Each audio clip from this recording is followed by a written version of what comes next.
আসসালামু আলাইকুম, সবাইকে শুভেচ্ছা জানাচ্ছি। মাসুম মাহবুব, দেখছেন ওপেন নিউজ ইউটিউব চ্যানেল এবং মাসুম মাহবুব ফেসবুক পেজ। আজকে অনেকদিন পর আন্তর্জাতিক সংবাদ নিয়ে আবারও হাজির হয়েছে। আপনারা অনেকেই প্রশ্ন করেছেন আমার কি হয়েছে, কেন সব সময় বা নিয়মিত খবর দিতে পারছি না। কিছু প্রবলেমের জন্য আমি অনিয়মিত আছি আপনাদের সাথে। ইনশাআল্লাহ দোয়া করবেন, আমি প্রবলেমগুলো কাটিয়ে ওঠার চেষ্টা করছি। আবার আপনাদের মাঝে নিয়মিত তথ্যভিত্তিক খবর পৌঁছে দেওয়ার চেষ্টা করব। দর্শক, আজকে থেকে আবার শুরু করছি আন্তর্জাতিক খবরে। যারা অনেকে প্রশ্ন করেছিলেন ইরানের প্রসঙ্গে, তুরস্কের প্রসঙ্গে, আমেরিকা, ইসরায়েল সবগুলো প্রসঙ্গ আজকের আলোচনায় রাখবো। আপনারা জানেন যে ভেনেজুয়েলার মাদুরো সরকারকে এক প্রকার কিডন্যাপ করার পর ইরান একটা বড় পরিকল্পনা নিয়ে মাঠে নেমেছিল ইরান বিরোধী শক্তিরা। ইরান বিরোধী শক্তি কারা? প্রথম দুটো দেশের নামে আসবে। একটি আমাদের সবার প্রিয় ইসরায়েল, আর একটি সবার প্রিয় আমেরিকা। এখন বলুন প্রিয় বললাম কেন? সোশ্যাল মিডিয়া তো অনেক কথার জন্য আমি কথা আটকে যায়। অনেক ইতিমধ্যে আমার ইউটিউবের একটা চ্যানেল, বুঝতে পারছেন তো, সেই হিসেবে এই দেশটির খবর দিতে গেলে অনেক হিসেব নিকেশ করে দিতে হয়। আর চাই না যে আমাদের কথা বলার জায়গা বন্ধ হয়ে যাক। তো ইরানের মধ্যে ভেনেজুয়েলার পর একটা বড় মাস্টার প্ল্যান নিয়ে নামে দুটো দেশ, একটি নাম ইসরায়েল এবং একটি নাম আমেরিকা। প্রশ্ন করবেন যে এটা কি আজকে শুরু করেছে? যারা ইরানের খবর জানতে চান একদম ডিটেলটা আমি দেওয়ার চেষ্টা করবো সংক্ষিপ্ত সময়ের মধ্যে। যখন এই দুটো দেশের মধ্যে যুদ্ধ হয়, মনে আছে যে 12 দিনের যুদ্ধ, এই দুটো দেশের যুদ্ধে প্রথমে তারা ধরে নিয়েছিল তারা বিজয় লাভ করবে, কিন্তু ইরান এত বড় প্রতিক্রিয়া দেখাবে এবং সেই দেশটির ভেতরে লন্ডভন্ড করে ফেলবে সে দেশটি বোঝে। এরপর তারা ডোনাল্ড ট্রাম্পের হাতে পায়ে ধরে সিজ ফায়ারের মাধ্যমে কোন রকম জীবন রক্ষা করে। ফলশ্রুতিতে আমরা যদি দেখলাম যে এরপর থেকে তারা প্রতিশোধের জন্য মরিয়া হয়ে ওঠে। কিভাবে প্রতিশোধ নেওয়া যায়? প্রতিশোধের জন্য তারা প্রথম চেষ্টা করে ইরানের রেজিম চেঞ্জ ঘটাতে। আপনারা জানেন প্রথম যে অ্যাটাকটি করেছিল দখলদার শক্তি, ইরানের 20 জন হাই অফিসিয়ালকে তারা হত্যা করেছিল। সেনাবাহিনীর প্রধান, আইআরজিসি প্রধান, গোয়েন্দা প্রধান, বিমান বাহিনী প্রধান সহ পরমাণু বিজ্ঞানীদের একদম টার্গেট 20 জনকে শহীদ করে দেশটি। এরপর তারা রেজিম চেঞ্জের জন্য আয়াতুল্লাহ আলী খামেনিকে টার্গেট করে। সেই সময়টা আয়াতুল্লাহ আলী খামেনিকে সর্বোচ্চ নিরাপদ স্থানে সরিয়ে নেয় একটি স্পেশাল টিম, যেটি ইরানের সেনাবাহিনী বা কুদস ফোর্স বা আমরা যেটা বলি আইআরজিসি আরো অনেক টিমের সদস্যদেরকেও জানানো হয় না, কারণ বিশ্বাসঘাতকদের অবস্থান কত দূর গেছে এটা ইরান সরকার বুঝতে পারে না প্রথম আক্রমণের পর। কারণ প্রথম যে আক্রমণটি ইরানে হয়েছিল সম্পূর্ণ সেটি করেছিল একটি বিদেশি এজেন্সির ইশারায়। তো সেখান থেকে ইরান রক্ষা পায়। এরপর সেই প্রধান দেশ দুটো ইরানের রেজিম চেঞ্জের জন্য নানান রকম পায়তারা করে। সেই পায়তারার সর্বশেষ খেলাটি শুরু হয় এই নতুন বছরে। পুরো ইরানে অর্থনৈতিক মন্দার জন্য, অর্থনৈতিক বিভিন্ন অনিয়মের জন্য বা অর্থনৈতিক যে মন্দভাব বা ব্যবসা বাণিজ্যের বা দ্রব্যমূল্যের ঊর্ধ্বগতি সবকিছুর জন্য সরকার বিরোধী একটা আন্দোলন শুরু হয় এবং সেই আন্দোলনটা এত ভয়াবহ হয় যেটা পৃথিবীর কেউ কল্পনা করতে পারবে না। কি দেখা যায়? সরকারি বাহিনীর বিরুদ্ধে সরাসরি অস্ত্র হাতে তুলে নেয় আন্দোলনকারীরা। বাংলাদেশের আমরা দেখেছি ছাত্র বিপ্লব হয়েছে বা 24-এর বিপ্লব, আমরা দেখেছি ছাত্ররা জীবন দিয়েছে কিন্তু পুলিশের গায়ে একটা গুলি করেনি, অস্ত্র নিয়ে নামেনি তারা। কিন্তু পরক্ষণে সবাই যখন পালিয়ে গেছে, যেসব খুনি পুলিশ প্রকাশ্যে অজস্র মানুষ মেরেছে, বিক্ষুব্ধরা থানাতে আক্রমণ করেছে, কিছু পুলিশ মারা গেছে। কিন্তু আন্দোলন চলাকালীন আপনারা কেউ কোনো টেলিভিশনে দেখেননি একটি পিস্তল বা বন্দুক ব্যবহার করেছে আন্দোলনকারীরা। জীবন দেওয়ার দৃশ্যই আমরা দেখেছি। কিন্তু ইরানে নিরাপত্তা বাহিনীকে টার্গেট করে আক্রমণ করছে এখন আন্দোলনকারীরা। প্রশ্ন হলো আন্দোলনকারীরা নিরাপত্তা বাহিনী বা রাষ্ট্রের ক্ষতি করছে কেন? খেয়াল করবেন, হাসপাতালে আক্রমণ, মসজিদে আক্রমণ, ব্যবসা প্রতিষ্ঠানে আক্রমণ, বিভিন্ন সরকারি যে ভবন, গুরুত্বপূর্ণ ভবন, জরুরি সেবার জন্য ফায়ার ব্রিগেড, এই থানা, এই জিনিসগুলোকে টার্গেট করছে বিদ্রোহীরা। তার মানে রাষ্ট্রের সম্পদকে তারা ধ্বংস করতে চায়। তারা কোনো আন্দোলন মানে অর্থনৈতিক কারণে আন্দোলন করছে, বিষয়টা এরকম না। তার মানে এখানে একটা নেপথ্যের খেলোয়াড় আছে বা খেলা মানুষ আছে। এরপরে কি দেখা গেল যে আন্দোলনকারীরা সশস্ত্র হলো কিভাবে? বিভিন্ন জায়গা থেকে কয়েকটা টিম ঢুকলো, 15 জন, 20 জন, 30 জন, 40 জন করে টিম। এই টিমগুলো প্রত্যেকের হাতে রয়েছে আগ্নেয়াস্ত্র, হিউজ অস্ত্র, মানে গোলা বারুদ পৌঁছে গেছে। সেনাবাহিনী, এরা কি বলে, নিরাপত্তা বাহিনীর সাথে তারা লড়াই করছে। এখন পর্যন্ত শতাধিক নিরাপত্তা বাহিনী, বুঝতে পারছেন, নিহত হয়েছে আন্দোলনে। তার মানে এত যদি নিরাপত্তা বাহিনী শহীদ হয়, তাহলে বিক্ষোভকারীদের মধ্যেও নিহতের সংখ্যা অনেক হবার কথা। এখন আসেন, আদৌ কি নিরাপত্তা বাহিনীর গুলিতে বিক্ষোভকারীরা মারা গেছে? এই সংখ্যাটা কিন্তু আসলে কম। যে তথ্যগুলো পাচ্ছি সেখানে বলা হচ্ছে, দুটো দেশের নাম বলছি না, একটা হলো মার্কিন। এই দুটো দেশের এজেন্সি প্রতিবেশী দেশ থেকে প্রচুর সংখ্যক সশস্ত্র বাহিনী দেশটিতে ঢুকিয়েছে। একটি হলো কুর্দি, একটি হলো বালুচ। এই পাকিস্তানের মধ্যে এরা সন্ত্রাসী কর্মকাণ্ড করছে ওই যা প্রতিবেশী দেশটি, বুঝছে তো, মধ্যিকার দেশের প্রেসক্রিপশন নিয়ে। এবার সেই দেশটি, অর্থাৎ সেই কুর্দিরা, বলুচরা ইরানের মধ্যে সশস্ত্র আক্রমণ শুরু করছে ওই দুটো দেশের ইশারায়। এবং এই আন্দোলন, এরা পুলিশকে টার্গেট করে সরাসরি গুলি করছে। তো যখন পুলিশ পাল্টা গুলি করে, তখন দেখা যায় যে সাধারণ মানুষের গায়ে গুলি লাগবে, কারণ ওই সাধারণ মানুষের মধ্যে সন্ত্রাসীরা ঢুকে গেছে অস্ত্র হাতে। তো এই পরিস্থিতির কারণে নিহতের সংখ্যাটা বাড়ছে ক্রমান্বয়ে। তো ইরানের জনগণ দেখলো যে আমাদের দেশের মধ্যে আমাদের যারা আন্দোলন করছে, আমরা তো একটা নির্দিষ্ট টার্গেটে আন্দোলন করছি, কিন্তু এই আন্দোলন ভায়োলেন্স পূর্ণ হলো কেন? এই ভায়োলেন্স পূর্ণ হওয়ার পেছনে কারণ হলো এখানে বিদেশিরা ঢুকে গেছে। তখনই ইরানের পাল্টা আরেকটা খেলা শুরু করলো ইরানের সরকারি বাহিনী বা দেশপ্রেমিক জনগণ। লক্ষ লক্ষ যারা ইরানের, আমরা কিন্তু ধর্মীয় যে প্রধান নেতা খামেনি পন্থীরা লক্ষ লক্ষ এবার মাঠে নেমে গেছে, ওই যারা মাঠে থেকে নিরাপত্তা বাহিনীকে আক্রমণ করছে তাদের তাড়াবার জন্য। যারা সরকার বিরোধী আন্দোলন করছে তারা সংখ্যায় কিন্তু কম। প্রথমে তারা অনেক ছিল, কারণ প্রথমে আন্দোলনটা যখন শুরু হয় তখন সব শ্রেণীর মানুষ জড়িয়ে গেছে। কিন্তু যখন ওই দুটো দেশ ইন্ধন দিচ্ছে, এটা অনেকে বুঝতে পারছে, তখন অনেকে সরে যাচ্ছে, কিন্তু সন্ত্রাসীরা সরছে না। তো এই সুযোগটিতে ইরানের খামেনিপন্থীরা এবার লক্ষ লক্ষ মানুষ রাজপথে নেমে গেছে এবং ইরানের বর্তমান সরকারের পক্ষে তারা দাঁড়িয়ে গেছে। মাইন্ডে চিপে পড়ে গেছে মিস্টার নেতানিয়াহু এবং ডোনাল্ড ট্রাম্প, কারণ তারা এটা আশা করেনি। তো এই পরিস্থিতিতে ইরান বা খামেনি সরকার আবার তার মূল জায়গায়, এতদিন মনে হয়েছে সরকার পড়ে যেতে পারে, তারা ব্যাকফুটে পড়ে গেছে, এখন তারা আবার মূল ফর্মেটে চলে আসছে, অর্থাৎ সকল কন্ট্রোল এখন তাদের হাতে চলে এসছে। ওই যে বললাম, এই ঘটনা কিন্তু তুরস্কেও ঘটেছিল। যখন কু হলো এরদোয়ানের বিরুদ্ধে, তখন এরদোয়ানকে রক্ষায় তুর্কি জনগণ রাস্তায় নেমে এসেছিল। প্রথমে সেনাবাহিনী জনগণকে মারে, জনগণ সেনাবাহিনীকে মারেনি, কিন্তু ঢাল হয়ে দাঁড়িয়ে যায়। তখন তুর্কি সেনাবাহিনী চিন্তা করছিল কত মানুষকে মারবো আমরা, এটা সম্ভব না। এভাবে এরদোয়ানের সরকার টিকে যায় সে যাত্রায়। তো ইরানের ক্ষেত্রেও ঠিক একই কাজ হয়েছে।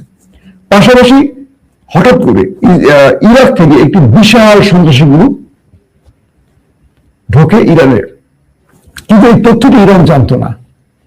এদেরকে দুটো রাষ্ট্র অস্ত্র অর্থ দিয়ে ট্রেনিং দিয়ে ইরানের ভেতরে পাঠিয়েছে খামেনি সরকারের পতনের জন্য। ওই দেশ দুটোর কথা বলছি যাদের নাম প্রথমে বললাম।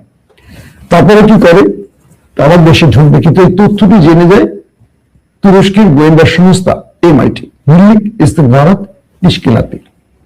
তো এই MIT তারা যখন এই তথ্যটি পায়, তারা পুরো এই গোয়েন্দা টিমটি, MIT গোয়েন্দা টিমটি সেই সশস্ত্র গ্রুপটিকে টার্গেট করে। কোথায় যাচ্ছে, কখন যাচ্ছে, কি করছে, তাদের কারা অর্থ দিচ্ছে, কে অস্ত্র দিচ্ছে, পুরো বিষয়টি MIT প্রতি মুহূর্তে আপডেট দিতে থাকে ইরানি গোয়েন্দা সংস্থাকে। কারণ ইরান তুরস্ক তাদের মধ্যে অনেক অভ্যন্তরীণ লড়াই আছে, সীমানা বলি, বিভিন্ন গোষ্ঠী কুর্দি সংশ্লিষ্টতা নিয়ে, সিরিয়া ইস্যুতে অনেক রকম আছে। কিন্তু ইরান এরদোয়ান বিরোধী, ইরান কিন্তু এরদোয়ানের পতনে মার্কিনদের মতোই এরদোয়ানের নির্বাচনের সময় প্রচুর প্রোপাগান্ডা ছড়িয়েছে এই ইরান, কিন্তু একদম বারবার বন্ধু হয়ে দাঁড়াচ্ছে ইরানের পাশে। যখন বিশাল সশস্ত্র বাহিনীটি ইরানে ঢুকে একটা বিশাল হত্যাযজ্ঞ চালানোর প্ল্যান করেছে ওই দুটো রাষ্ট্রের ইশারায়, তুরস্ক ইরানের হয়ে এই খামেনি সরকারকে টেকাবার জন্য তার পুরো ইন্টেলিজেন্স ব্যবহার করে পুরো তথ্য দিয়ে সেই টিমটাকে একেবারে ইরানের হাতে তুলে দেয়। এবং বলা হচ্ছে সেখানে ইরানের নিরাপত্তা বাহিনীর সাথে সেই সশস্ত্র বাহিনীর বিশাল একটা যুদ্ধ হয় এবং সেখানে উভয় পক্ষের, তবে সন্ত্রাসী গ্রুপের বা সশস্ত্র বাহিনীর প্রচুর সংখ্যক সদস্য নিহত হয়। শুধু এখানে থেমে নেই ইরান তুরস্ক সীমান্ত এবং ইরাক সীমান্ত, দেখেন ইরাকেও ইরানের সাথে তুরস্কের বিরোধ আছে এই কুর্দি টুর্দি বিভিন্ন বিষয় নিয়ে, অথচ ইরাক থেকেই এমআইটি তথ্য দিল ইরানকে রক্ষায়। ইরানের আসলে এখানে একটু বুঝতে হবে এই শিয়া জাতিকে যে তোমরা সুন্নিদের যতই শত্রু ভাবো, সুন্নিরা শত্রু হয় না কারণ, সুন্নিরা সবাই বন্ধু হয়। তো এরদোয়ান সরকার তার সর্বোচ্চ ইন্টেলিজেন্স ব্যবহার করছে ইরানকে রক্ষা, এবং ইরানের খামেনি সরকারকে বলে দিয়েছে তারা তাদের সর্বোচ্চ সহযোগিতা করবে ইরানকে রক্ষায়। যে কারণে আপাতত ওই যে দুটো দেশের কথা বললাম তারা সফল হতে পারছে না ইরানে। গেল বিষয়টি। তারপরের বিষয়টি কি, ট্রাম্প সরকার বা নেতানিয়াহু সরকারের প্ল্যান বি, অর্থাৎ তারা প্ল্যান এ তে মোটামুটি এই পর্যন্ত ব্যর্থ হয়েছে। তারা চিন্তা করছিল যে বিশাল একটা বিক্ষোভ সৃষ্টি করবে, তারপর তারা তাদের বাহিনী ঢুকিয়ে ঠিক মাদুরোর মতো এই সরকারের বা রিজন চেঞ্জ ঘটাবে। সাধারণত দেশগুলো কি করে, বাংলাদেশে কি কোনো মার্কিন সেনা আসেনি, এরা যে কোনো একটি দেশে সরকার পতনের জন্য জনগণকে নানা ইন্টেলিজেন্স ব্যবহার করে, এবং সেই জনগণরা কতদূর যেতে পারে, কতটুকু সফল তার আলোকে সরকার পতন হয়। তো ইরানের ক্ষেত্রে ছিল ভিন্ন, কারণ মধ্যপ্রাচ্যে আমেরিকা অনেক সৈন্য বাড়ায়, অস্ত্র বাড়ায়, তাদের একটা টার্গেট নিয়ে আসে। কারণ ডোনাল্ড ট্রাম্প বলেছে তারা তিনটি দেশের রেজিম চেঞ্জ ঘটাতে চান, ইরান, একটি হলো ভেনেজুয়েলা আর ফিদেল ক্যাস্ট্রোর দেশ। তো ইতিমধ্যে ভেনেজুয়েলা শেষ, এখন হলো ইরান তাদের প্রধান টার্গেট। ট্রাম্প বলেছেন তিনি খামেনির 40 বছরের শাসনের অবসান ঘটাতে চান। এবং ইন্টারেস্টিং ব্যাপার যে জনগণ কাকে চায় সেটা বলছে না, তারা সরাতে চাচ্ছেন তাদের স্বার্থে। এটা গণতান্ত্রিকভাবে বা সভ্য রাষ্ট্রের এরকম বক্তব্য আসলে বানায় না, কিন্তু বড় দেশ তো তাদেরকে কে ধরবে, কে প্রশ্ন করবে। শেখ হাসিনা গত 16 বছরে যা কিছু করেছে, যা কিছু বলেছে, কেউ কোনো কথা বলছে, বলেনি। কিন্তু দেখবেন উগ্রবাদ জঙ্গিবাদের কখনো কার ঘরে, বিএনপি জামাতের ঘরে। কিন্তু যারা 15 বছর নিরীহ মানুষকে মেরেছে, গুম খুন ক্রস ফায়ার করেছে, কোন একটি মাধ্যম আজও তাদেরকে উগ্রবাদ জঙ্গিবাদ বলেন। আমাদের ডক্টর জাহিদ গঙ্গা উগ্রবাদ এইবাদ সেইবাদ নিয়ে অনেক কথা বলে, কিন্তু হাসিনা যেটা বলে না। হাসিনা চলে যাওয়ার পর ফ্যাসিস্ট বলা শুরু করেছে, সাহস করে আগে বলেনি। তো এখন বিষয়টি হলো এরকম, এখন বিষয়টি হলো যে মার্কিনীরা প্ল্যান বি নিয়ে মাঠে নামতে চায়। প্ল্যান এটা আপাতত ব্যর্থ হয়েছে, কারণ ইরানে হাজারো লাখো জনতা নেমে গেছে খামেনি সরকারের পতনের খামেনি সরকারকে রক্ষার পক্ষে। এখন বলা হচ্ছে যে ইরানের ভিতরে আরো এজেন্সি ব্যবহার করে আরো সশস্ত্র বাহিনী ঢুকিয়ে আরো একটু বড় ম্যাচাকার করতে চায় সেই দেশ দুটো, এবং তারা সেই এটাকে যেহেতু জনগণকে সম্পৃক্ত করে সফল হতে পারেনি, সেহেতু তারা এখন ইরানের মধ্যে একটা অর্থনৈতিক ক্ষতি সাধন করবে। সেটা কি, ইরানের গুরুত্বপূর্ণ বাণিজ্যিক ভবনগুলো, রাষ্ট্রীয় ভবনগুলোকে তারা জ্বালিয়ে পুড়িয়ে দেবে। ইতিমধ্যে ইরানের এই দৃশ্যগুলো আসলে ভাবতে খুব খারাপ লাগে। এত সুন্দর গোছানো ঐতিহাসিক একটি দেশ, পৃথিবীর কি বল প্রাচীন একটি দেশ, যাদেরকে এই পার্সিয়ানদের বহু জাতি হারাতে পারেনি, বহু জাতি তাদের কাছে পরাজিত হয়েছে, তাদের একটা বিশাল ইতিহাস এই জাতির। দেখেন তারা যে সভ্যতা তৈরি করেছে হাজার হাজার বছর ধরে, আজকে দেখেন ইরানের ভেতরে রাষ্ট্রীয় ভবনগুলো, গুরুত্বপূর্ণ ভবনগুলো, গুরুত্বপূর্ণ জায়গাগুলোকে ধ্বংস করছে আন্দোলনকারীরা। এরা কি আন্দোলনকারী? রাষ্ট্রের সম্পদ করে জনগণ নষ্ট করে। অর্থনৈতিক ভাবে ইরানের উপর অবরোধ দিয়েছে কারা? আমেরিকা, যে কারণে ইরান ধুকে ধুকে চলছে। কিন্তু ইরানের জনগণ অনেকের চেয়ে তো ভালো আছে, ইরান সরকার তাদেরকে ভালো রাখার সর্বোচ্চ চেষ্টা করছে। শিয়া সুন্নি দ্বন্দ্ব বাদ দেন, আমি সেদিকে যাবই না এই আলোচনা। কিন্তু দেখেন সেই জনগণ নিজে নেমে নিজের রাষ্ট্রকে ধ্বংস করছে, যারা অর্থনৈতিক মন্দার জন্য সরকারের বিরুদ্ধে আন্দোলন করছে, তারাই অর্থনীতির বারোটা বাজাচ্ছে। তখন কি মনে হচ্ছে এটা রাষ্ট্রের বিরুদ্ধে ষড়যন্ত্র? এক। দুই নম্বর বিষয় হলো, এখন ওই দেশ দুটো চিন্তা করছে কিভাবে দেশের মধ্যে প্ল্যান বি বাস্তবায়ন করা যায়। ইতিমধ্যে ইরানের প্রত্যেকটা সেক্টরে ইন্টেলিজেন্স টিমগুলো কাজ করছে। তিনটি দেশের নাম আসছে। একটি দেশের নাম হল পাকিস্তান, অন্য একটি দেশের নাম আসছে তুরস্ক, আরেকটি চীন। চীনেটা খুব বেশি আলোচনায় আসছে না। বলা হচ্ছে পাকিস্তানের আইএসআই এবং তুরস্কের এমআইটি তারা সর্বোচ্চ চেষ্টা করছে ইরানের এই রেজিম চেঞ্জ ব্যর্থ করার জন্য, এই সরকারকে টিকিয়ে রাখার জন্য।